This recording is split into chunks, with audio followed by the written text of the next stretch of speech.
Mm-hmm. So good evening and welcome to one and all. Wonderful to have an opportunity to do a little learning with you on this special election night. For tonight, in honor of Election Day, I've chosen, I think, the author of a commentary on the Torah who is most politically involved, most politically active. Maybe there's someone who's a close second. If there is, I can't think of who it would be. And the commentary that I want to study with you is Yitzchak Abarbanel. Okay, so you have a source sheet that I put up a link to in the chat. It should have gone around in the email. You can also find it on the website. So hopefully you have it. Hopefully you have access to it. I'll also use the share screen function from time to time to put up a source or a map or something that may be relevant. But if you're missing it, don't worry. There's nothing that we'll do that will be dependent on the source sheet. So you should be absolutely fine, even if you don't have it. All right.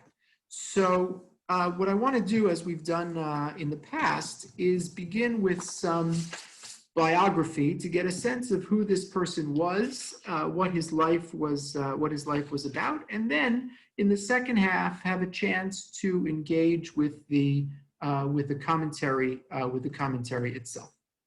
So we're staying in Sfarad for now. Last time we left off with the Ramban. By the time we left off, he had already made his way from Spain to the Holy Land. So now we're back on the Iberian Peninsula to talk about Abarbanel. Okay, so just by a show of hands, who here has been to Lisbon? I know there's a couple people here who have been to Lisbon. Okay, so Lisbon is the birthplace of Abarbanel. Abarbanel is born, we're jumping now from the 13th century to the 15th century. Abarbanel is born in 1437. Okay, just as a side note, I'm going to say Abarbanel. There are some scholars, sometimes you hear somebody say, oh, Abravanel. You know, grammatically, it might make more sense to assume it would be pronounced Abravanel, but we have vowelized texts from Abarbanel's son, and he vowelized it and pronounced it Abarbanel. So you could say Abravanel if you want, but I prefer to pronounce it as the family did, and we have a pretty good sense that they pronounced it Abarbanel. Okay, so when little Yitzchak Abarbanel was a kid, he was carefully instructed in Talmudics and rabbinics. And he also mastered various branches of secular learning. He became well acquainted with classic literature and had knowledge of both Jewish and Christian exegetes, which maybe we'll have a chance to come back to, as well as the writings of medieval poets and philosophers. So very broadly educated. Okay, from 1438 to 1481, Alfonso V was the ruling monarch of Portugal. And by the time that Yitzchak Abarbanel had become an adult, Alfonso sought to attract him to his court on account of his social standing, his keen intellect, and his excellent business abilities. The king appointed Abarbanel treasurer and placed his whole confidence in him, even consulting him on important political and financial issues of the day. Okay, so well disposed was Isaac to King Alfonso that he granted him an estate of his own, which again is kind of extraordinary to consider when you think about what it means to be a Jew in exile. Okay, so these were, by all accounts, happy times for Abarbanel. He writes as much as an introduction to the book of Joshua.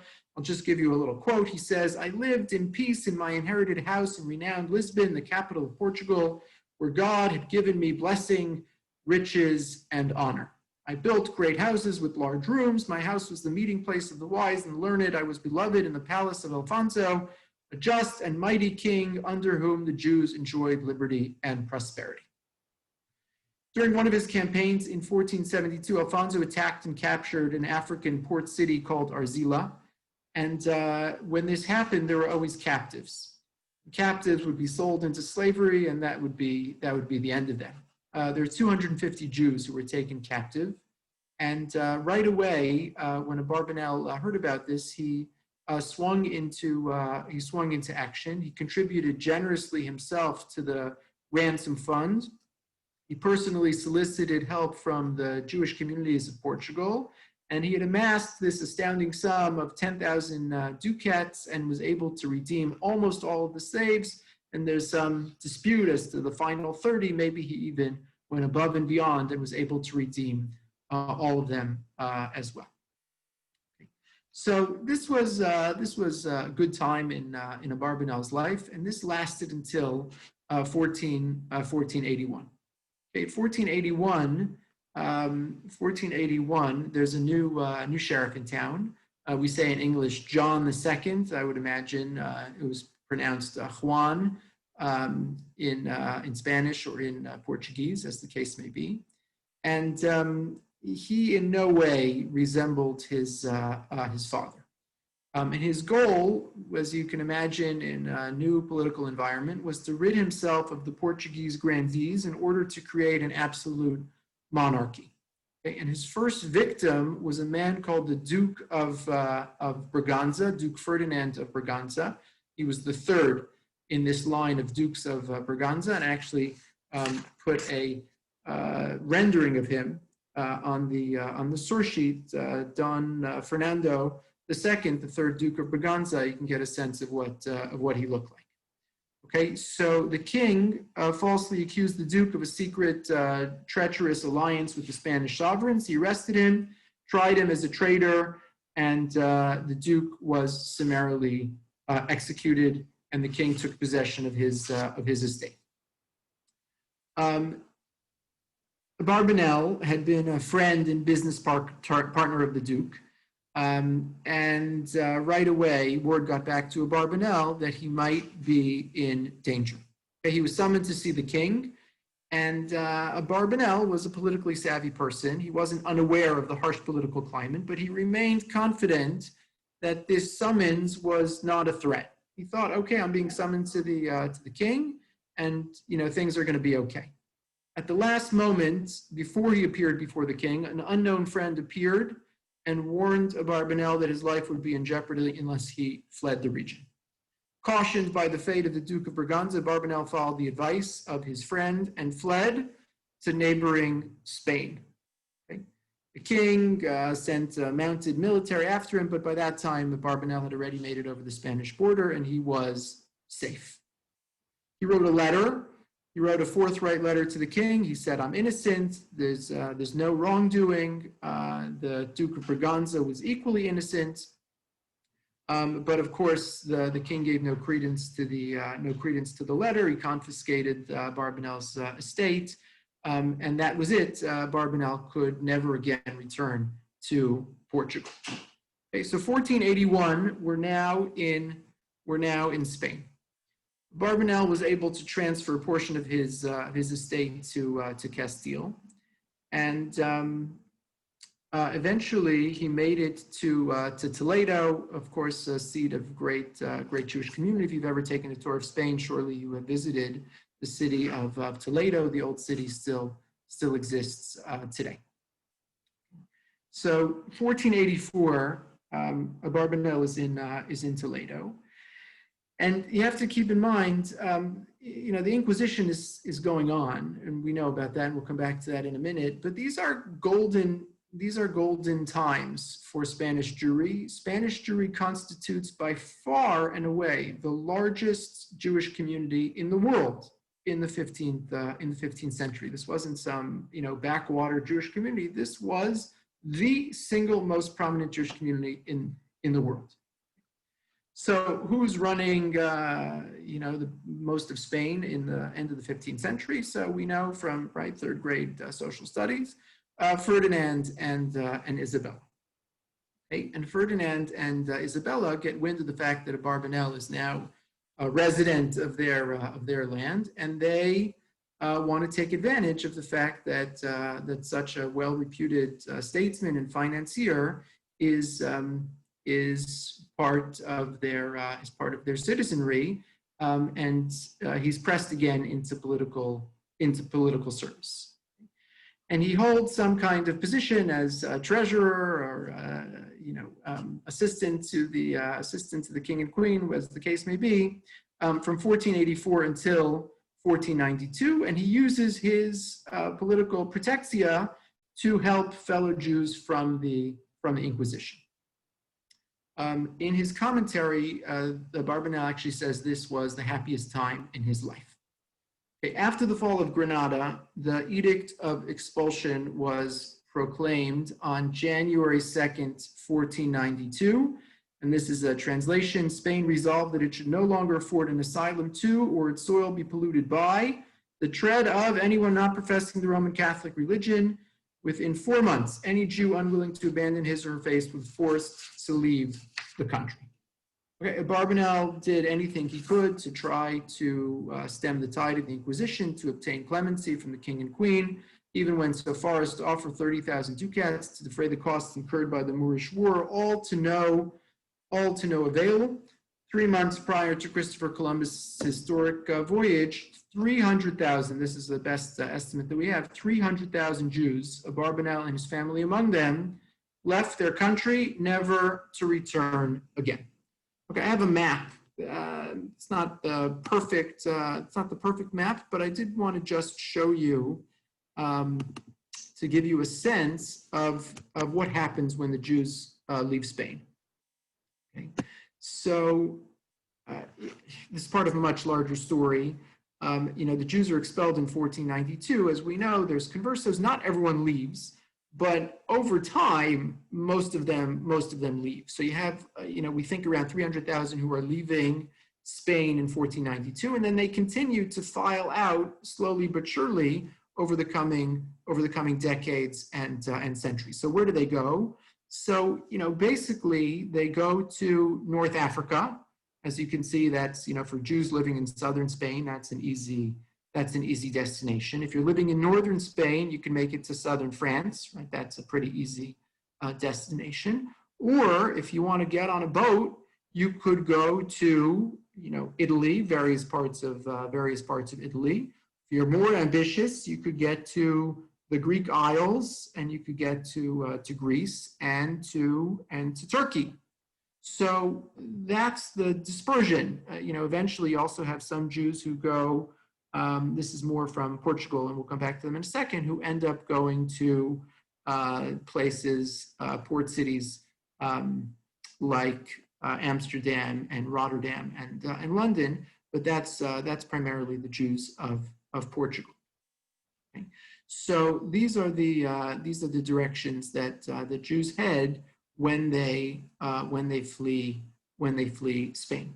You'll notice there's an arrow here too, which indicates that some of the Jews of Spain fled to Portugal, which was a fine place to be. There was no edict of expulsion in 1492, but that was a very short-lived solution. The Jews of Portugal were expelled in 1497. So you have the Jews of Portugal fleeing just a few years later. So Barbanel is among these refugees and a leader of the Jewish people, and he flees to Naples. He arrives in Naples in 1493, and all along, he's writing commentaries to the Torah and Tanakh, as we'll talk about in a few minutes. But again, it's a story that repeats, and it's amazing that this keeps happening in the life of Barbanel. Barbanel, the king of Naples gets wind of the fact, he's also named Ferdinand, gets wind of the fact that Barbanel is in Naples, and he says, okay, maybe you can help us with our war efforts. They were in conflict with the king of France at the time, and the king of Naples, because he appreciates what Barbanel has done for him, acts more favorably toward the Jewish refugees. Things are okay until Ferdinand, king of Naples, dies. He's succeeded by a man called Alfonso II. In 1494, the French conquer Naples. Alfonso II has to run. The plundering army sacks Barbanel's home and his library, and he's forced to flee again. He ends up in Messina. As the war rages on, he ends up leaving Italy for Turkey. Okay, he makes it to the Isle of Corfu, what we know as the Greek Isle of Corfu, with the intention of meeting up with his family before departing for Salonika. Abarbanel at this time pens another commentary, this time to the book of Isaiah, and wrote a number of other works at this time too.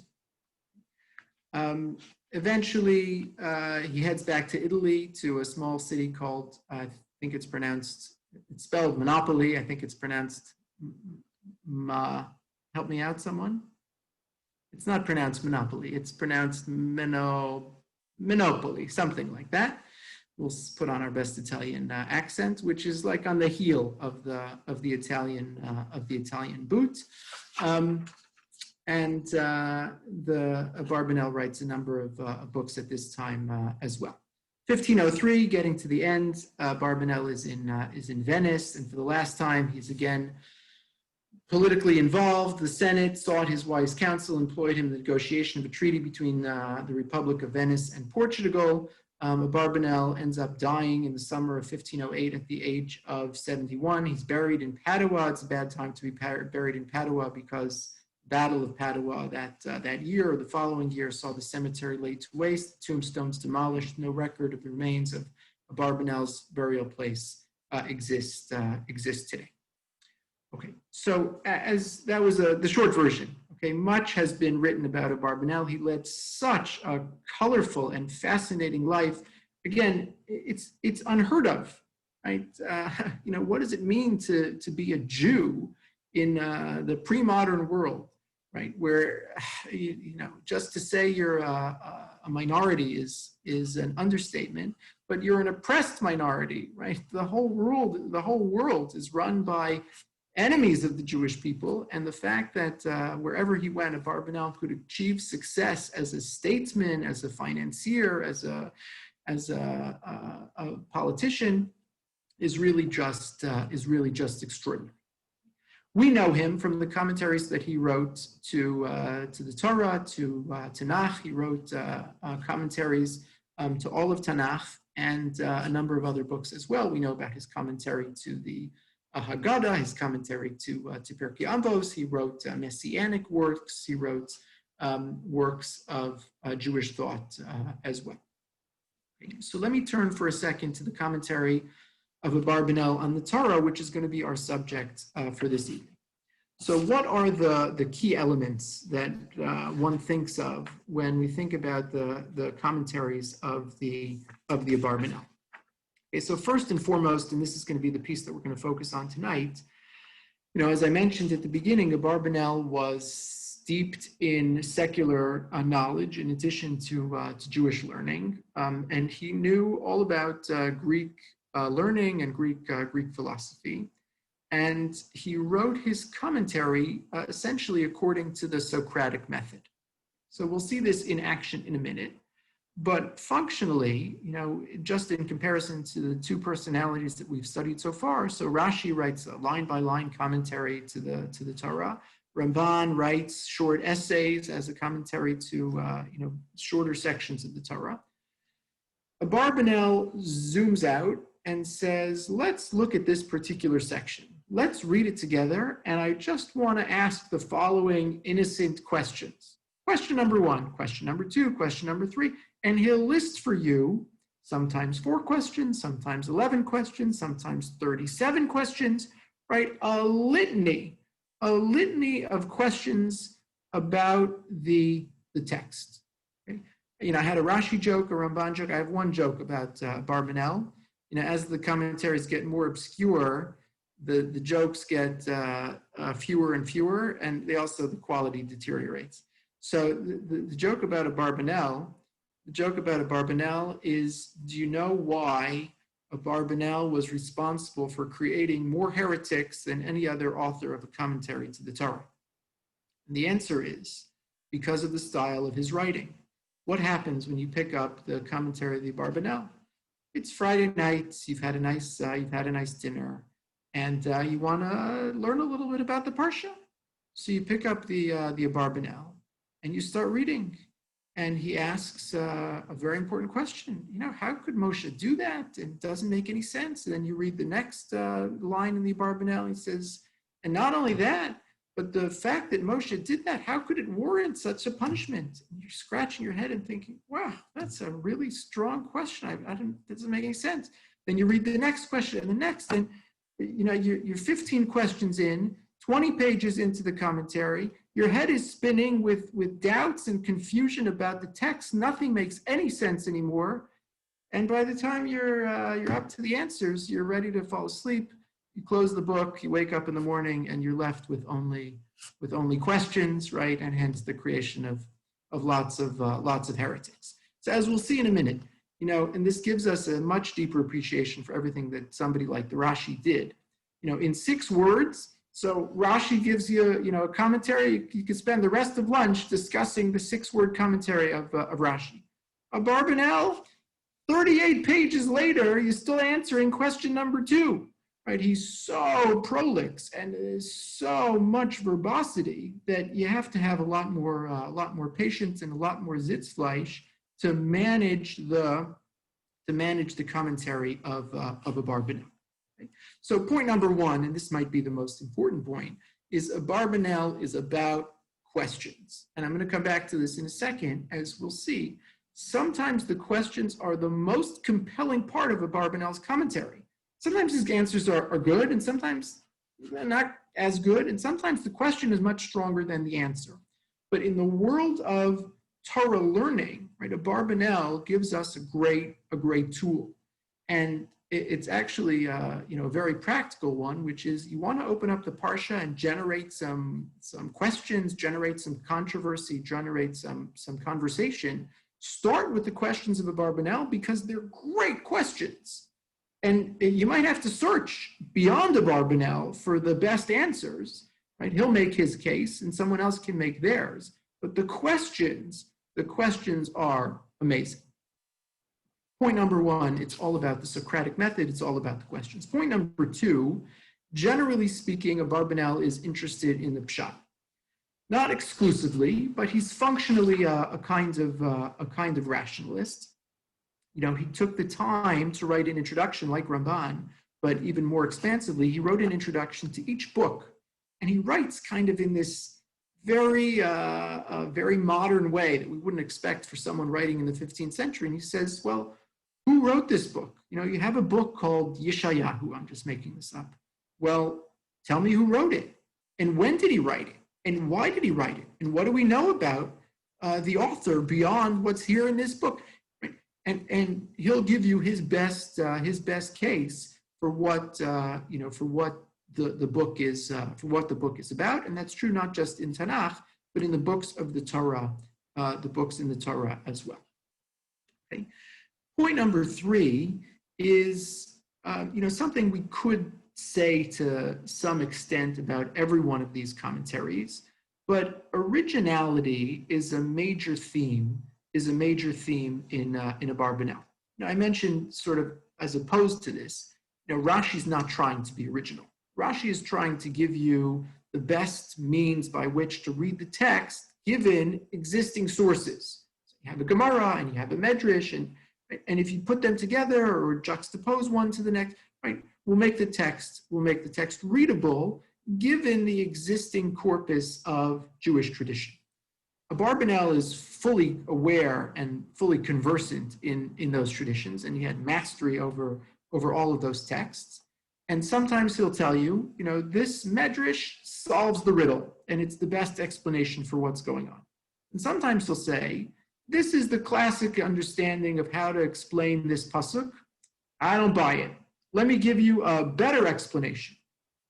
So, he's willing to go out on a limb and say things that either were considered to be minority opinions or to be less than accepted by the general populace. I'll give you one example. It doesn't come from our parsha. It's one of his most famous. He says, I don't understand the punishment for the story of Mei Meriva. Rashi, says, Moshe and Aaron, they were supposed to hit the rock. They're supposed to talk to the rock. They hit the rock, and so they end up not going into Eretz Yisrael. And Abarbanel has a huge essay, and he says, it can't be. It can't be. That's just, it doesn't add up. How could something so minute and such small miscommunication be the reason why a lifelong dream and mission is dashed, it doesn't make sense. He says, I want to propose a radical new interpretation, a new suggestion of how to read the text. And again, for a much larger discussion, but just to give you a flavor, he says that's not what's going on at all. He says Moshe and Aaron, each in their own way, was responsible for some terrible mistake of the Jewish people. Aaron's big mistake was at the golden calf. Moshe's big mistake was at the Meraglim when he dispatched the spies. The Torah has its own calculus. Hashem has his own calculus. It's inscrutable, but it's Moshe and Aaron, and as a general matter, the Torah doesn't want to emphasize their mistakes. So it doesn't tell you that Hashem is punishing them at either of those moments. The text just continues. It doesn't say, oh, and Hashem was terribly angry with Aaron for letting the Jewish. No, we just move right along. And Barbanel says, no, that's not what's happening. Really, those were the mistakes. And later on, the Torah has a pretext to tell us why it is that Moshe and Aaron are punished, but don't misunderstand the text. It's not a one-to-one correlation. So lots of examples of this kind of independence of thinking and originality, which makes the Barbanel's text often so compelling. Okay, and I'll just say as a footnote, he used Medrash extensively, but he allowed himself to criticize the Medrash when, in his view, it wasn't satisfactory. And he says, if I find something better, I'll be happy to share it. And let's say the fourth point, the two more points, and I want to turn to the text itself. The fourth point is you can't ignore the moment, which is to say, the expulsion of the Jews from Spain and then Portugal 5 years later, those were calamitous events. Those events were we don't have words that are strong enough to describe the degree to which the Jewish community was just turned upside down. This was a moment of terrible upheaval. Right? Hundreds of years, the Jewish people had had safety, security, longevity. We talked about how great things were during the Ramban's lifetime in the 13th century. On the Iberian Peninsula, you couldn't do better if you were a Jew, and now it was the end. Exile, dispersion. It wasn't like, they got off the boat after having been expelled in 1492. They showed up in Venice and just, set up shop and things were great. No, they had to split up from, their friends and families, and this one went one way and these went the other way, and they had to reconstitute, and half the time the place that they ended up would only host them for a short time. You see, even just as a kind of microcosm in the life of a Barbanel, how many times, right, did he have to run for his life, right, simply because he had been expelled from Spain and had no sense of security, really, for the balance of his lifetime. So this is just a long-winded way of saying, long-winded in honor of a Barbanel, long-winded way of saying that Barbanel was writing with his contemporary readership in mind. Here was a people that had suffered this terrible upheaval.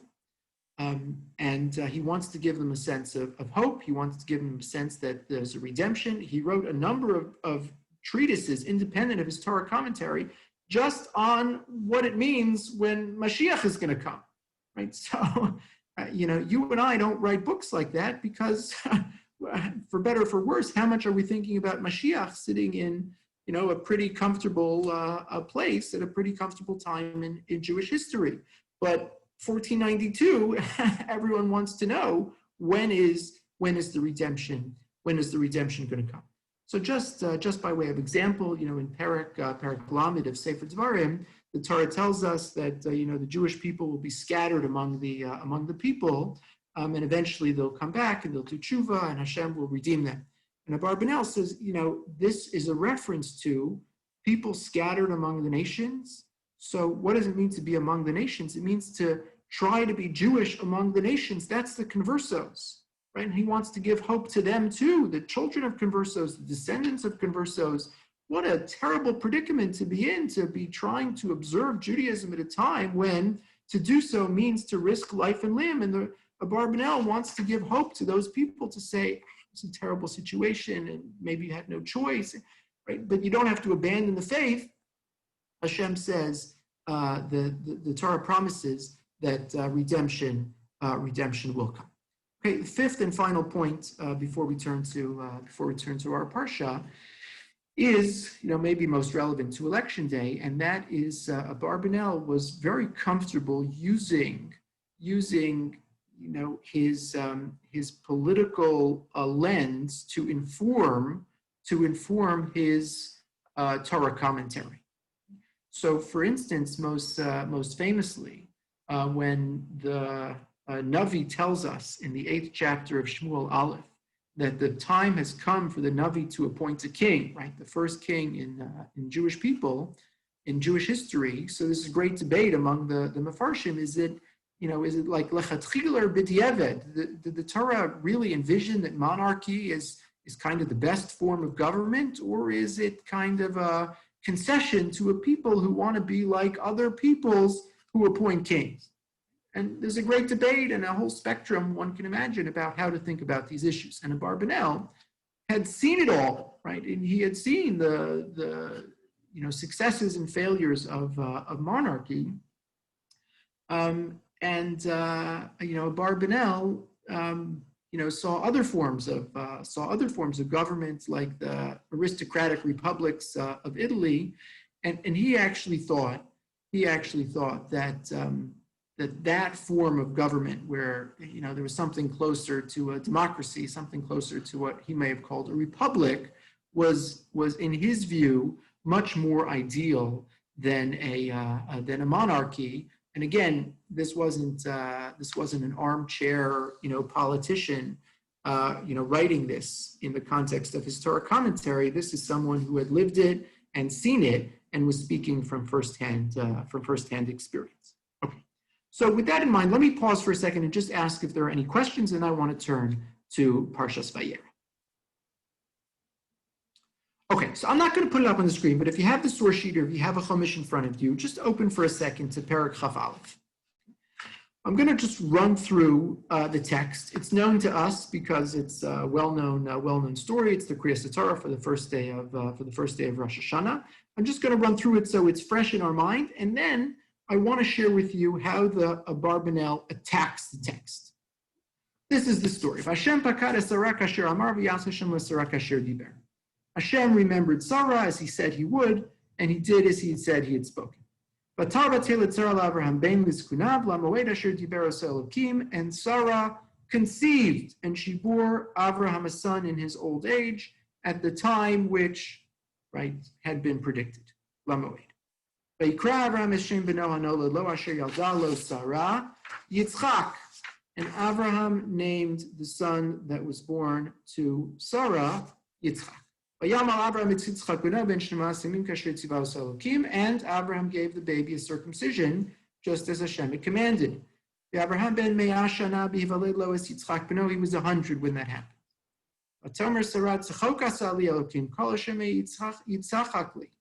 And Sarah said, God made laughter for me. Everyone who hears this story is going to laugh.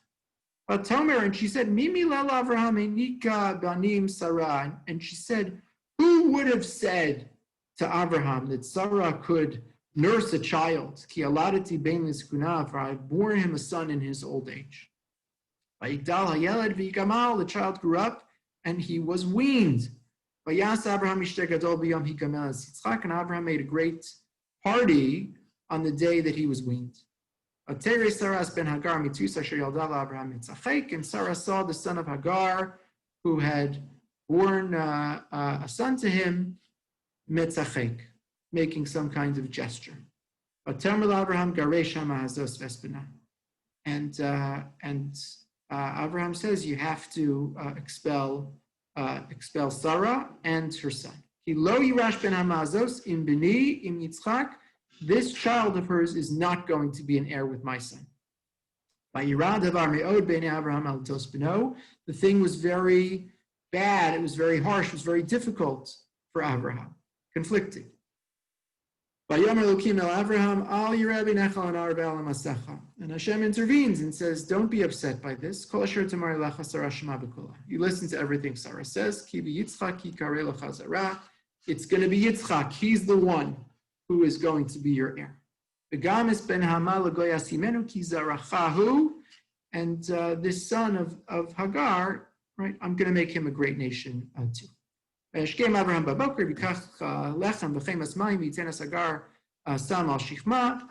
loads them up with bread and water, with the child, and he sends them off. And they leave and they stray in the wilderness of Beersheba. The water runs out, and Hagar casts the child under one of the shrubs. Okay, we know the rest of the story. An angel comes and says to Hagar, if you open your eyes, there'll be water in front of you, and the child is saved. Okay, so we know it. We know the story, and makes perfect sense to us.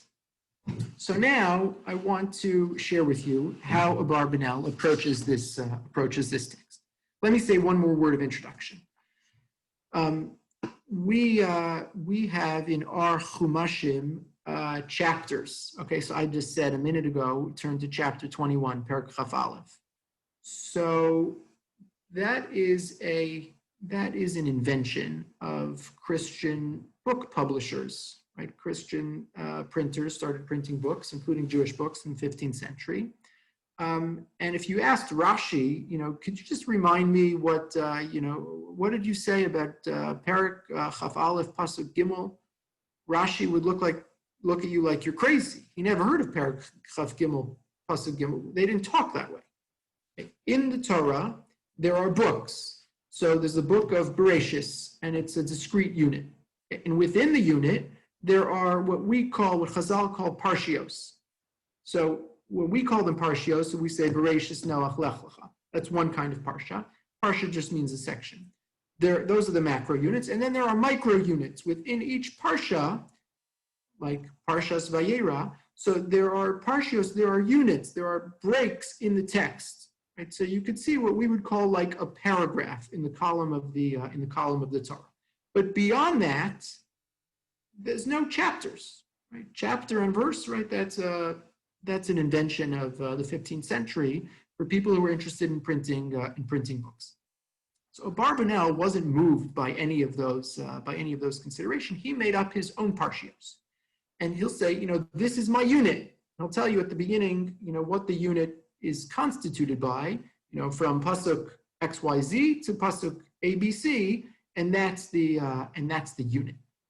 So sometimes it's just helpful to remember that the chapters and units that we have, sometimes they're great and they're perfectly sensible and perfectly intuitive, and sometimes you need to step back and say, if we were doing it, we'd put the break somewhere else. And that's exactly what Abarbanel does. Okay, so this unit, basically Perek Chaf Aleph for us, is a unit in the Abarbanel's commentary. And if you open up to Abarbanel, you can see this at the end of the source sheet. I'm not going to put it on the screen, but you have it in front of you. So Abarbanel says, I have 10 questions about this unit. Okay, so sometimes the unit is even shorter and he has even more questions. But I just picked this one because it's a reasonable unit. It's familiar to us. We know it well, and we can get a sense very easily of what the Abarbanel is doing. So let me just take you through. You have the questions on your sheets, and I'll give you a couple of examples. 10 questions. Question number 1. You ready? Here we go. Hashe'ela achas.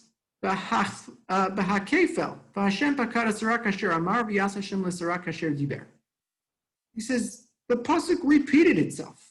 Right, go back to that original pasuk. Hashem remembered Sarah, pakad Sarah, vayas Hashem l'Sarah, and he did what he said he was going to do. Just tell me one or the other of those two clauses, and you have everything you need to know. Right? Why the double language? And then he says, oh, Rashi has an explanation, Ramban has an explanation. I don't like any of those explanations. Question number one. Okay. Hasheilah Habe is question number two.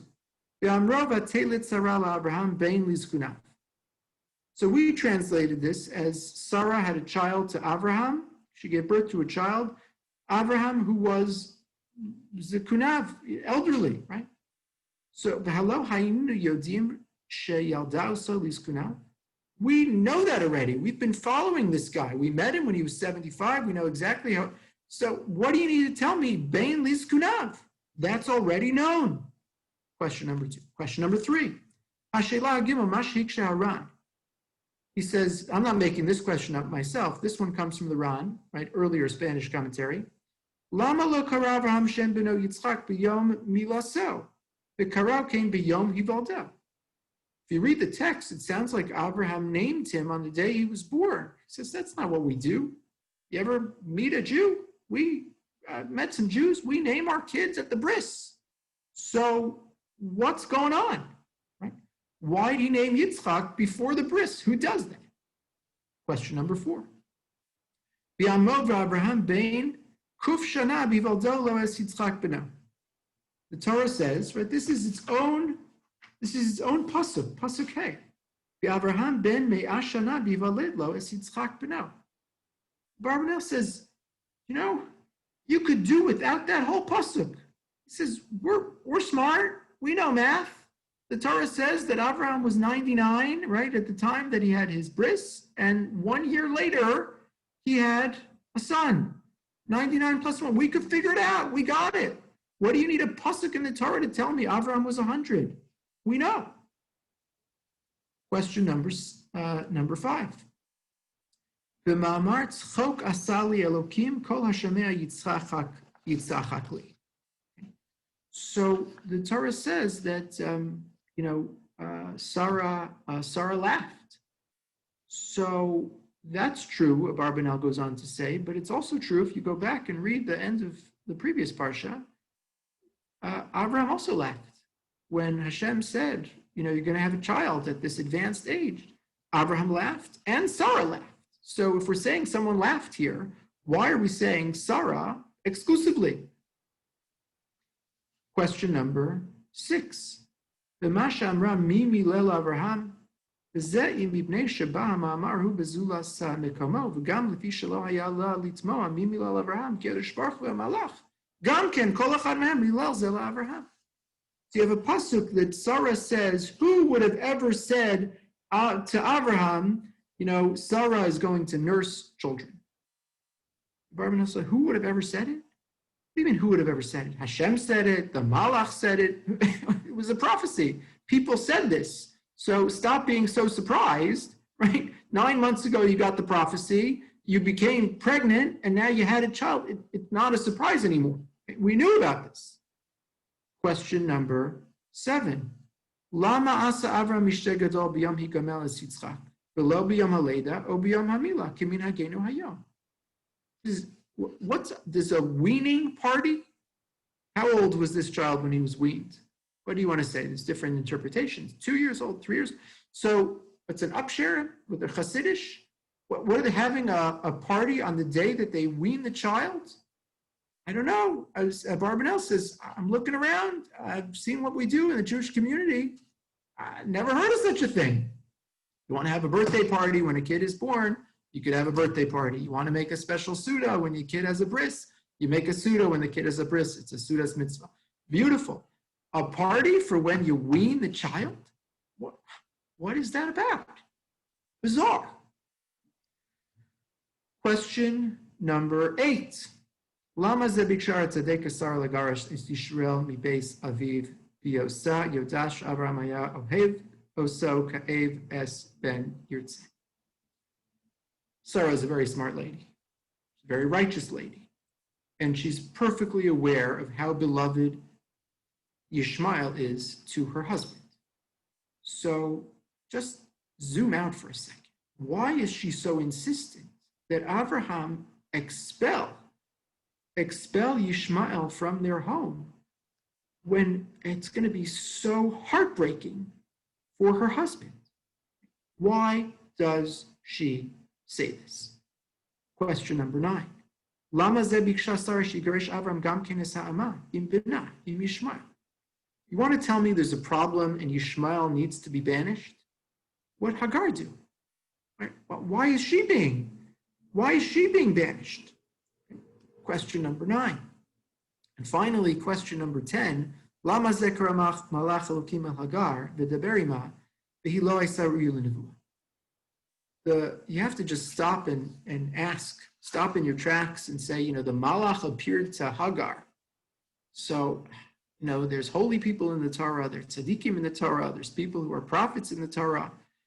I don't know, Barbanel says, I don't think Hagar is in any of those categories. Why does she merit an appearance by an angel? That's considered a big deal. Not everyone gets that. Why, of all people, does Hagar merit? So let me just pause for a second. Sometimes a Barbanel has grand theories, and grand theories help explain, right? He'll say, and that helps explain questions 1 through 7. And he'll write an essay, and there's a theory that explains everything. And other times, he'll take each question on its own, 1 or 2 questions at a time, and say, I want to propose my answer to the following, to the previous question. Please consider the following suggestions. Sometimes giving us as a straw man, a Rashi or a Ramban or Ibn Ezra or another commentary that the Abarbanel prefers to dismiss. So, as I mentioned a minute ago, often the questions are stronger than the answers. I think these questions are amazing. Right? These questions are so compelling. Right? And if you stop someone on the street and say, any of these questions, you kind of have to stop and think like, oh, they're not obvious. They do require attention. They do require reflection. So I want to take you through the Abarbanel's answers, and I'm just going to summarize them because we're running out of time. But to give you a flavor, and you're going to see a range of answers that, I think to the objective observer sound like pretty good answers, pretty compelling answers, and sometimes answers that are, maybe we should keep searching, and maybe there's something better. But really, my point in this exercise is to give you a sense of just how compelling Abarbanel's questions are and how engaging his Socratic method is. Okay. Question number 1, the double language. The double language, what is it doing here? Why does the Torah have to tell us Hashem remembered Sarah and Hashem did exactly as he said he would do? Abarbanel says you have to put things in context.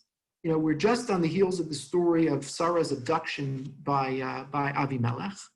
And the Torah wants to create a contrast and tell you 2 things. Not just that Hashem remembered Sarah, but he did exactly as he said he was going to do. Right? He delivered his promise. He may remember Avimelech. Right? There's an intervention there, but he's not performing miracles for Avimelech. It's a study in contrasts. Second, what does it mean, Bein Lizkunav, that Abraham was old when this child was born?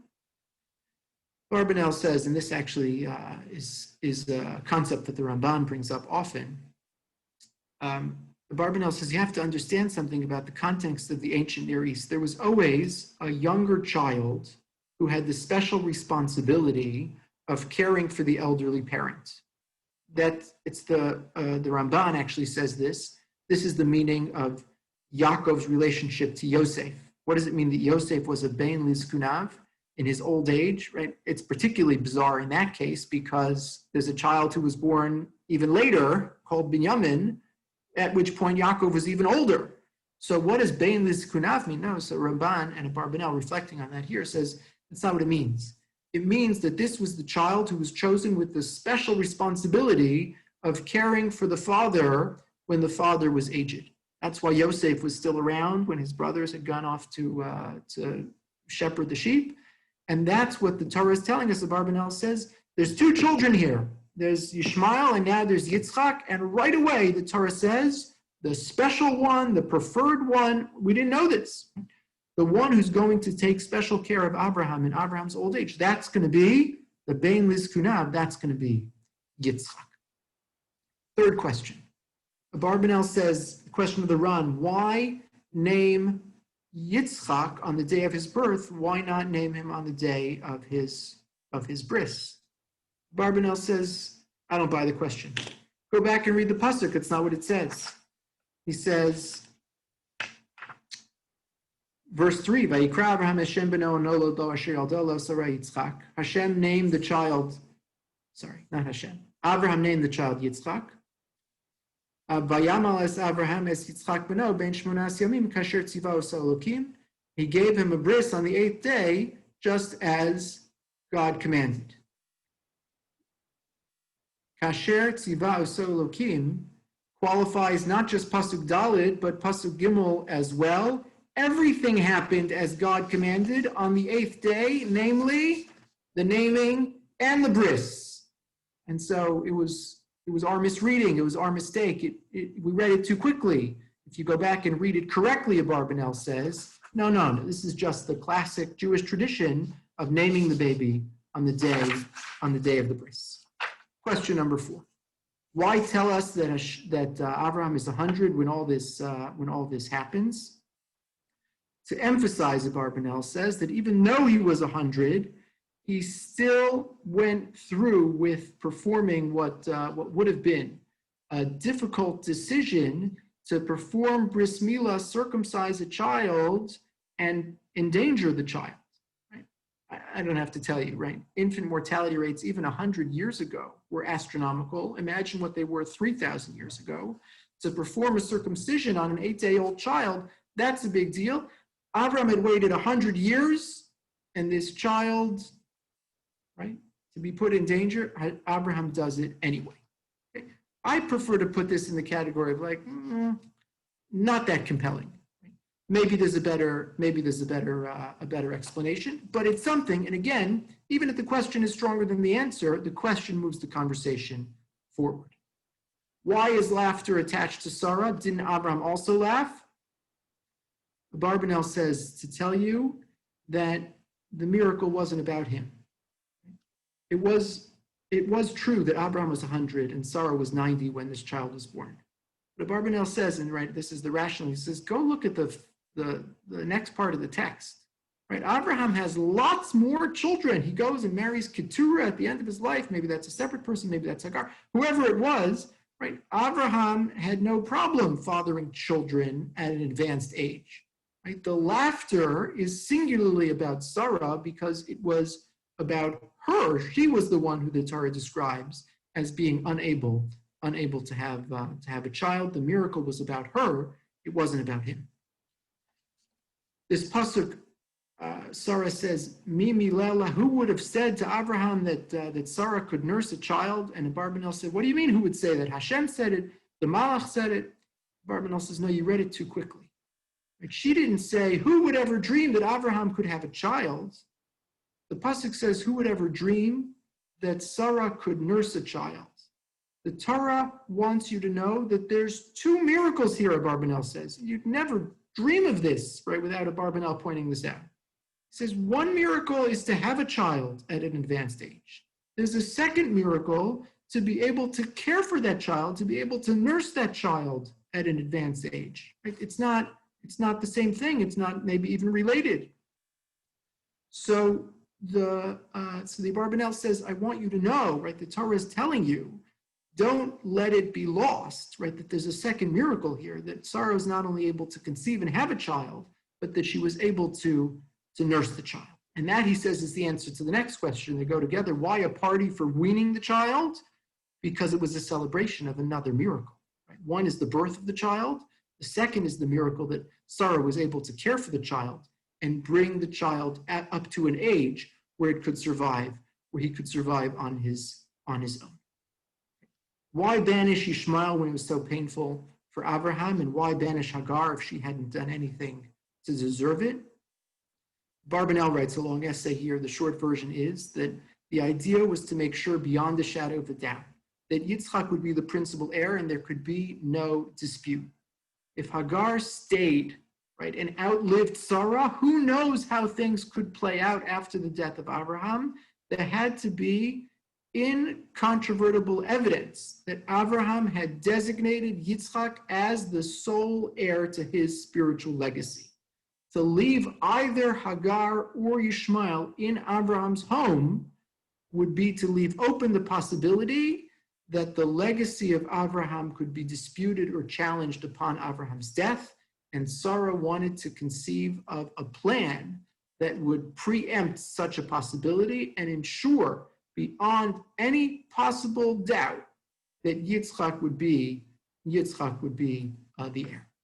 And the final question, why does Hagar merit prophecy? Barbanel says she didn't. She didn't merit prophecy. The Malach appeared as a means by which to make sure that Yishmael was saved, because if things had just been left to Hagar, she would have abandoned the child and the child would have died. And the death of the child would be at odds with the prophecy that Abraham had received, that his child, the child of Hagar, would also become a great nation. Let me close with the final word. There's a beautiful quote of the economist Dr. Meir Tamari. He says, the Abarbanel's commentary on the Torah seems particularly suitable to those of us who earn our livelihoods, engage in business or professions, and willy-nilly are confronted with the challenges of living globally for the first time since his period in free societies. Faced with the challenges inherent in the cultural and religious free market of his time, 15th century Spain, Barbanel's knowledge of Torah philosophy, both Jewish and that of classical Greece and European Renaissance, and mystical sources, he presents a commentary suitable to us, living in a assimilatory, prone, open, and spiritually free society. As a scion of traumatic Jewish expulsion, persecution, and suffering, his ideas of galut, redemption, and messianism are extremely relevant to our post-Holocaust generation. Through it all, Abarbanel remained an eternal optimist, holding firm to the prospect of redemption, a redemption that cannot come soon enough. I hope this provided at least a taste, a flavor for what it is the Abarbanel's Parish on the Torah is all about. And I hope it'll inspire all of us to ask and entertain lots of great questions every time we open up the Parsha. We'll pick up, please God, next week at the same time. I wish everyone a happy election night and may the best candidates win. Thank you very much, Rabbi.